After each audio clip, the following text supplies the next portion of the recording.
ఈ మధ్య ఏంటో చెట్లు పెంచాలనిపిస్తుంది. మొన్న అరుణాచలం వెళ్ళినప్పుడు ఈ ప్లాంట్స్ అయితే తీసుకొచ్చాము. ఇంకా మా మమ్మీ కూడా కొన్ని ప్లాంట్స్ అయితే పెట్టారు. ప్లాంట్స్ ఉన్నాయి కానీ దానికి కుండీలు అయితే లేవు. ఇంకా మొన్న నేను ఆన్లైన్లో ఈ కుండీ అయితే ఆర్డర్ పెట్టాను. ప్లేట్ కుండీ నాకు 50 రూపీస్ అలా పడింది. అండ్ మార్కెట్ ఉంటుంది మాకు హైదరాబాద్లో, అక్కడ మార్కెట్ నుంచి కూడా కొన్ని కుండీలు అయితే తీసుకొచ్చాను. అవి నాకు 40 రూపీస్ పడింది సెట్, ప్లేట్ అండ్ కుండీ.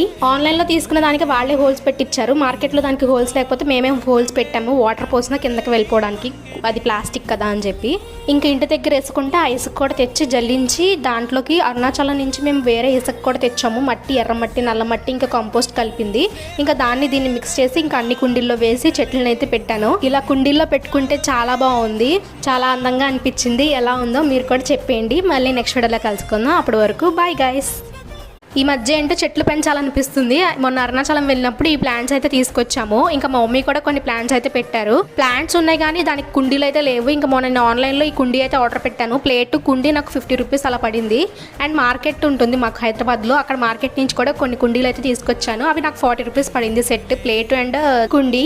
ఆన్లైన్లో తీసుకున్న దానికి వాళ్ళే హోల్స్ పెట్టించారు. మార్కెట్లో దానికి హోల్స్ లేకపోతే మేమే హోల్స్ పెట్టాము, వాటర్ పోసినా కిందకి వెళ్ళిపోవడానికి, అది ప్లాస్టిక్ కదా అని చెప్పి. ఇంకా ఇంటి దగ్గర వేసుకుంటే ఆ ఇసుక కూడా తెచ్చి జల్లించి దాంట్లోకి అరుణాచలం నుంచి మేము వేరే ఇసుక కూడా తెచ్చాము. మట్టి, ఎర్రమట్టి, నల్లమట్టి, ఇంకా కంపోస్ట్ కలిపింది. ఇంకా దీన్ని మిక్స్ చేసి ఇంకా అన్ని కుండీల్లో వేసి చెట్లను అయితే పెట్టాను. ఇలా కుండీల్లో పెట్టుకుంటే చాలా బాగుంది, చాలా అందంగా అనిపించింది. ఎలా ఉందో మీరు కూడా చెప్పేయండి. మళ్ళీ నెక్స్ట్ వీడియోలో కలుసుకుందాం. అప్పటి వరకు బాయ్ గైస్.